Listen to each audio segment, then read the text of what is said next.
മുറ്റത്ത് ഡ്രമ്മിൽ വെച്ച മാവിൻ തൈകളുടെ പോട്ടി മിക്സ് ഒന്ന് പരിശോധിക്കാനായി പലതരം പച്ചക്കറികൾ വെച്ച് പിടിപ്പിച്ചു. നന്നായി പിടിച്ചെന്ന് മാത്രമല്ല, തക്കാളിയും വെള്ളരിയും ഇളവനുമൊക്കെ നന്നായി തന്നെ വിളഞ്ഞു. മട്ടുപ്പാവിൽ വളർത്തിയ വെണ്ടയും മുളകും വഴുതനയും വലയിലൂടെ മുകളിലേക്ക് കയറ്റിയ കോവക്കയുമെല്ലാം വളവും നനയും പരിചരണവുമൊക്കെ ചെന്നാൽ വിളയാത്തതെന്താണല്ലേ. എല്ലാം പാകമായപ്പോൾ മോശമല്ലാത്ത നല്ലൊരു വിളവെടുപ്പ് തന്നെ നടത്തി.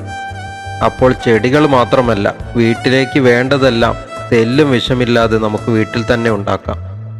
വീഡിയോ ഇഷ്ടപ്പെട്ടാൽ ലൈക്കും കമൻറ്റും തരാൻ മറക്കല്ല കേട്ടോ. കൂടുതൽ വെറൈറ്റി വീഡിയോകൾക്കായി സബ്സ്ക്രൈബ് ചെയ്ത് എന്നെ കൂടെ കൂട്ടും.